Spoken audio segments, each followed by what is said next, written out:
If you've ever been curious about that special way of looking at the world, often called mystical, you've probably heard a lot of questions like, what is mysticism? Some people ask with genuine interest, while others are completely skeptical and dismissive. And when you've tried to find answers in writings by mystics or other explanations, you might have felt lost because they seem too hard to understand. On the other hand, when you've tried to get answers, you might have found a bunch of people claiming to know what mysticism is, but they all seem to say different things. They make it sound like mysticism is a philosophy, a trick, a religion, or even a problem. Some say it's about seeing visions, having occult powers, or just daydreaming and being selfish. They make it confusing. Even after going to talks or readings about it, you might still be asking, what is mysticism? Welcome to More Than a Label. This video is based on Practical Mysticism by Evelyn Underhill. Join us to learn how to be a practical mystic.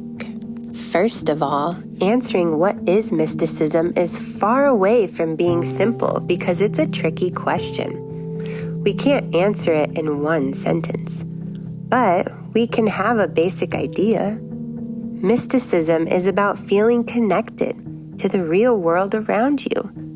Mystics are people who feel this connection strongly or are trying to feel it.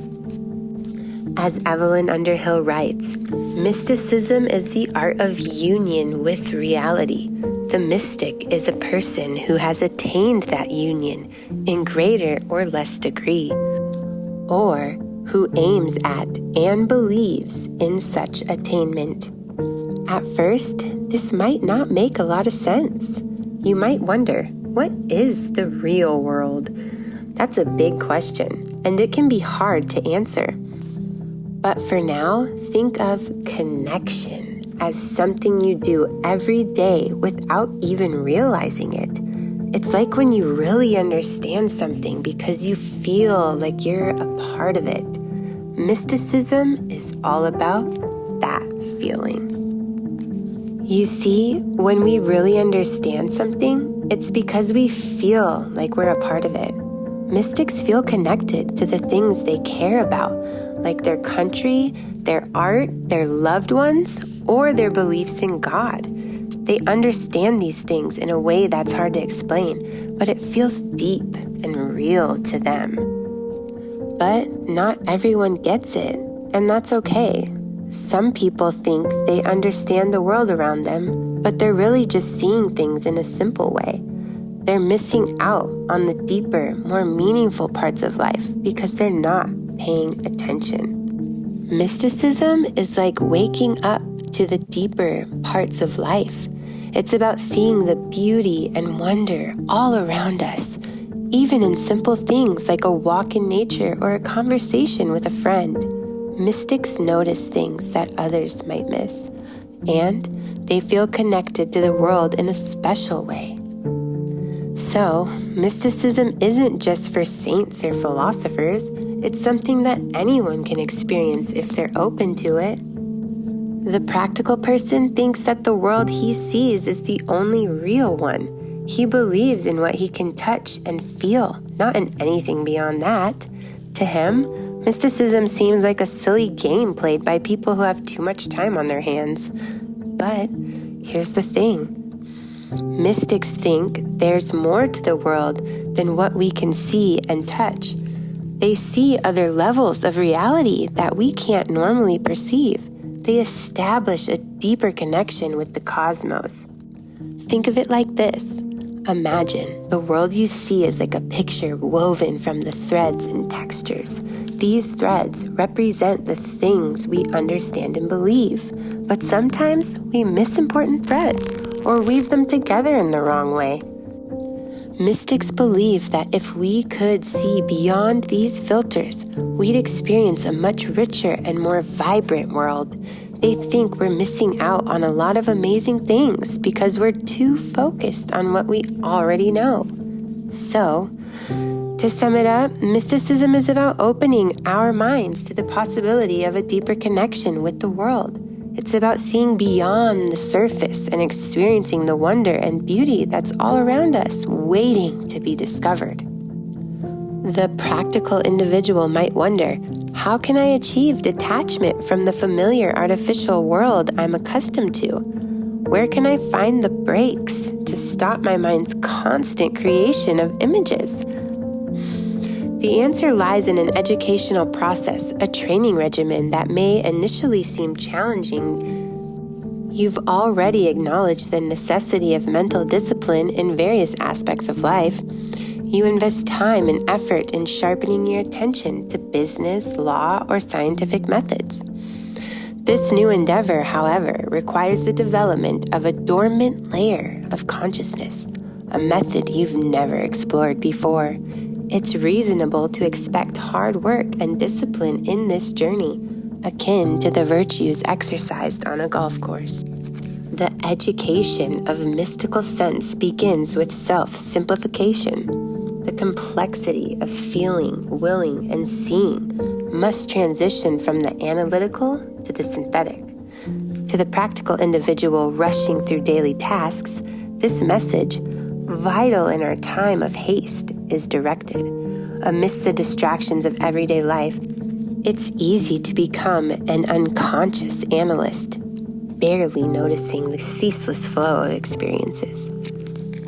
Mystical contemplation embodies two key experiences: union with the flux of life and union with the whole, where all lesser realities converge. These experiences are within your reach. As a practical person, you may have already encountered moments of involuntary contemplation, brief glimpses beyond the conceptual veil. Labeling such experiences as mere emotion overlooks their profound impact. They transport you to a world perceived as more valid and rational than the usual realm you inhabit. Emotion strips away distractions, revealing a reality beyond comprehension by intelligence alone. The preliminary act of mystical experience involves simplification, gathering scattered bits of personality into the unity of spirit. Forces like love, beauty, wonder, and grief may occasionally accomplish this, elevating your consciousness from details to the contemplation of the all.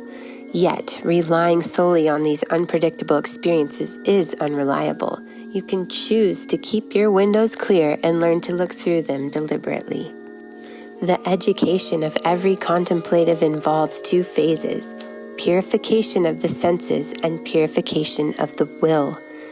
Purifying the senses entails freeing them from egocentric judgments, allowing direct perception of reality. This purification process involves releasing the deep-seated passion for classification and correspondence, learning to immerse oneself in the universe and perceive it from within. The mystical journey progresses through stages of preparation and attainment, involving the disciplining and simplification of attention and the orientation of the heart. Recollection, the first stage, focuses on disciplining attention, while purgation involves disciplining the affections and will. Recollection, which we're going to talk about now, is basically about controlling where your mind pays attention. It's not just for mystics. It's something everyone can benefit from. Sadly, not many people take the time to train their minds. They're okay with their thoughts running wild, not realizing they can have more control over them. Unless someone is deeply interested in big questions about life, they might not bother with training their mind at all. The religious folks often have good advice on how to do this. They've been practicing it for a long time and have some helpful techniques to share. They are like mentors, guiding us on how to focus our minds better. Now, let's hear from Saint Teresa, a wise figure from religious history. She taught her followers a method to gather their thoughts, a skill essential for connecting with the spiritual side of life. She believed it's a gradual process, not something you learn overnight. She suggests starting with meditation, a kind of mental exercise between thinking and contemplation. Meditation helps us learn how to focus better. St. Teresa advises her students not to complicate things. She tells them to simply observe without overthinking. Imagine picking an idea or an object and holding it in your mind. There are so many things to choose from: nature, emotions, even philosophical concepts. The goal is to focus on this chosen thing and not get distracted. It's tough at first. You might feel bored or even frustrated, but that's part of the process. As you keep practicing, something magical happens. The thing you're focusing on starts revealing its depth and beauty to you. You start seeing in a new light. And as you deepen your meditation, you find yourself less bothered by the noise of the outside world. You create a bubble of peace around yourself. Discovering your true self requires courage and sincerity. Through recollection, you uncover a deeper part of yourself, longing for spiritual connection. This journey challenges your superficial desires and attachments, leading to conflict between the temporal and the external. You'll notice that your newfound awareness challenges the very core of your being. It reveals conflicts between your deeper desires and the superficial cravings that have driven you thus far. This conflict demands resolution, a process the mystics call purgation. It involves reshaping your character, letting go of old habits and attachments that no longer serve your true self. To resolve this conflict, you must detach from materialism and quell conflicting passions through mortification. The source of your unease lies in the relentless pursuit of possession. Embracing disinterestedness brings freedom and opens you to life's true beauty and significance. You've grown accustomed to chasing after fleeting desires, anchoring yourself to material possessions and superficial pursuits. But your inner self yearns for something more profound, something beyond the mundane. This tension between the temporal and the eternal, the surface and the depth, lies at the heart of your unease. To overcome this conflict, you must undergo a process of detachment and mortification. Detachment means freeing yourself from the grip of materialism and ego-centered desires. Mortification involves quelling in the turbulent currents of your conflicting passions and impulses. It's about purging yourself of the distractions that hinder your connection to reality. Ultimately, the source of this conflict lies within yourself, in your attachment to the concept of possession. Only by embracing disinterestedness, by letting go of the need to possess and control, can you attain true union with reality. Your journey of self-adjustment and spiritual growth involves two crucial aspects: the moral, self-adjustment, and the mental, recollection and meditation. These two sides are essential for the gathering of the forces of the soul into the unity of the spirit. They should never be separated, as they complement each other in the pursuit of spiritual fulfillment. Recollection, the retreat to the quiet center of the spirit, assures us of a calmer and more valid life amidst the challenges of self-simplification. It allows us to perceive a truer universe and rearrange our energies in harmony with what we have seen. On the other hand, self-adjustment involves disciplining ourselves to detach from material desires and superficial attachments. Through these processes, a progressive uniformity of life and experience is achieved, safeguarding against an indolent and useless mysticality. The mystics emphasize that only the real can know the reality, and this implies to every aspect of our being, not just a spiritual sense alone. Recollection and self-simplification prepare us for the mystical life, where the mind, will, and heart are detached from self-centered interests. The contemplative life begins with a practical expression of love and will.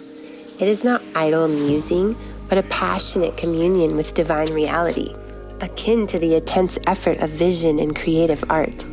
Contemplation demands tension, ardor, and the perpetual exercise of industry and courage.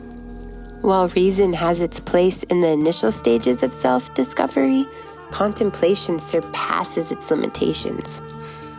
Love and will govern our activities, leading us towards a deeper understanding of reality. Contemplation is an act of surrender, a humble response to the subtle movements of our spiritual environment. The first form of contemplation is a profound exploration of the world around us, rather than seeking enlightenment through abstract or otherworldly experiences. It involves quieting the mind, focusing on the present moment, and opening ourselves to the richness and beauty of everyday life. The second form of contemplation takes us on a journey beyond the confines of the known, into the vast wilderness of the universe. It beckons us to dismantle the boundaries that constrain our understanding, to venture into the untamed expanses where lovers lose themselves. This form of contemplation, as articulated by Julianne of Norwich, invites us to perceive the interconnectedness and unity of the entire created universe. Julianne of Norwich, a 14th century English mystic and theologian, is best known for her work, Revelations of Divine Love, which stands as one of the most celebrated texts in Christian mysticism. Julianne, with her deep and loving sight, unveils three profound properties of existence through contemplative apprehension. She recognizes that each living thing, from the tiniest bud to the grandest tree of life, emerges as a manifestation of divine creative power. Julianne sees that everything in creation is enveloped in divine love. This love, immeasurable and boundless, generates, sustains, and propels the ever-changing natural order forward. It is an acknowledgement that even amidst apparent collisions and cruelties, everything is ultimately embraced by divine love, rendering nothing irredeemable. Julianne contemplates the idea that the entire universe is held within the unchanging embrace of the eternal. Despite the perpetual flux and change inherent in the world of creation, there exists a higher reality, a timeless and immutable foundation upon which all things rest. It is a recognition of the eternal dimension that transcends the temporal flux of existence. The third form of contemplation, as discussed in the passage, focuses on the universe and the insights derived from observing it through the lens of deep contemplation. This form of contemplation invites individuals to go beyond the confines of personal boundaries and societal constructs, embracing the vastness of the universe as a source of profound wisdom and understanding. It entails dissolving mental barriers and immersing oneself in the wilderness of silence where one can lose oneself, akin to lovers immersed in profound connection. Now, let's address the practical question that often arises when discussing mystical experiences. You might wonder, what's the point of all this? You might acknowledge the interesting states of consciousness and unique emotions explored, but you question how it relates to everyday life and help you. Consider this: the new way of approaching life, deepening your perspective, can be as beneficial as other pursuits you've dedicated time to in the past. Just like your travels or learning new skills, this exploration offers a fresh outlook, expanding your universe in profound ways. This expansion isn't just about perceiving new spiritual dimensions, it's about living in alignment with them. By immersing yourself in this deeper reality, you become more authentic, more genuine. It's a transformative journey where you evolve into a new person, gaining not only new insights, but also a deeper connection with existence itself. However, your daily life continues. You're part of society, influenced by its emotions and needs. You're still affected by habits and societal norms, even as you strive for a deeper understanding. Yet, despite these influences, you feel a sense of separateness, a vivid individuality within the collective consciousness. This newfound awareness empowers you to perceive life's events in a truer light, making your journey less automatic and more intentional.